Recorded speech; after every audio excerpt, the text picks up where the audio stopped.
High, আমি সোনালি। সোনালি রান্নাঘরে সবাইকে স্বাগত। নিশ্চয়ই আপনারা সবাই ভালো আছেন। আজকে আমি প্রেসার কুকারে আপনাদেরকে পোলাও করে দেখাবো।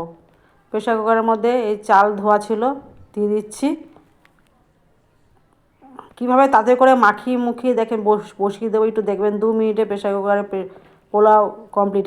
আজকে ভিডিওটা যদি আপনারা সবাই দেখেন, দেখবেন রোজই পোলাও করতে ইচ্ছা করবে, যে এত কম সময় কি করে হয় সম্ভব। শুধু চালটা যে নেবেন 300 চালের জন্য 500 জল, আমি তাই নিই। তবে চালটা একটু মুখে দিয়ে দেখতে হবে, যদি কট করে আওয়াজ হয়,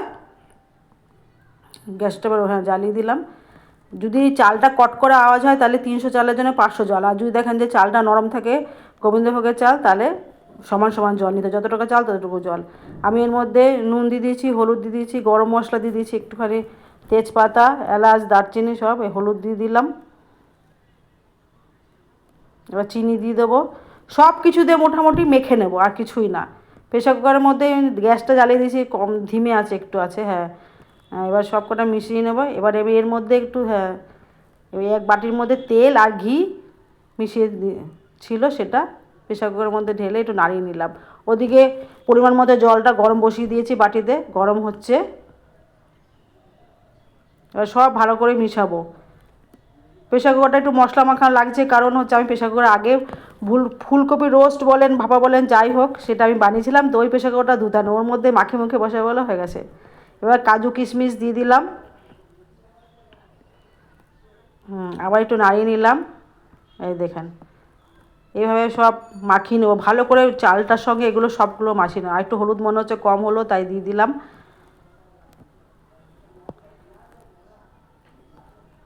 এবার জলটা দিয়ে দেবো, গরম হয়ে গেছে।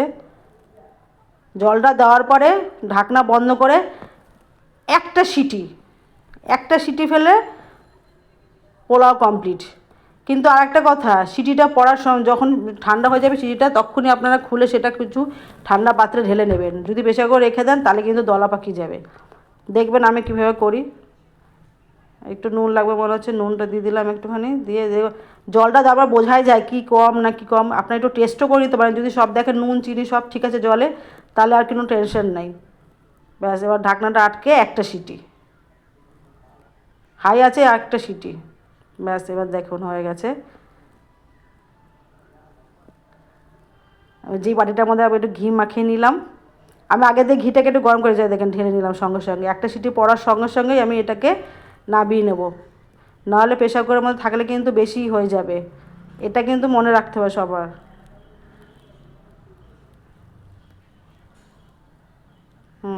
এবার ওর মধ্যে ঘিটাকে আমি গলিয়ে রেখেছিলাম, ঘিটা এবার দিয়ে দেবো। দেখছেন কত ঝুড়ো ঝুড়ো হয়েছে।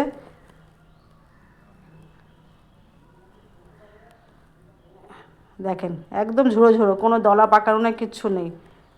সবাই ভয় পায় যে প্রেসার কুকার করলে কী হবে, গলে যাবে, কিচ্ছু হয় না ঠিকঠাক করলে। আজকে ভিডিওটা দেখলে আপনাদের প্রায় পোলাও করতে ইচ্ছে করবে।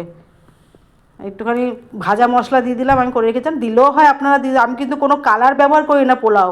আমার এই পোলাও সবাই খেতে পারবে, বুড়ো থেকে বাচ্চা সবাই খেতে পারবে, বয়স্ক মানুষও খেতে পারবে। একটু গার্নিশ করার জন্য একটুখানি আমসত্ত্ব কুচি কুচি করে দিয়ে দিয়েছি। আজকের মেনু আমাদের এই যে পোলাও, চাটনি, আর এই যে ফুলকপি রোস্ট বা ভাপা যাই বলেন করেছে। এটা একদিন করে দেখাবো, আজকে খেয়ে দেখি, আমি কোনোদিনও করিনি। যদি ভালো লাগে আপনাদেরকে একদিন করে দেখাবো। আর আলুর দম আছে। এই হচ্ছে আজকে আমাদের মেনু। ভিডিওটা ভালো লাগলে শেয়ার করবেন, লাইক করবেন, যেন নতুন করে ভিডিও করার আমার ইচ্ছা জাগে। ধন্যবাদ। এই যে আমার কর্তাকে দিয়েছি খেতে। এই ফুলকপির এটা দেখো, ফুলকপির রোস্ট বা ভাপা যাই বলো, ফুলকপিটা এটা খেয়ে দেখো, এটা কেমন হয়েছে। পোলাওটা খেয়েছে, ঠিক আছে পোলাওটা। তোমার ভিডিওটা কিন্তু মুখে আসছে, রাখবে।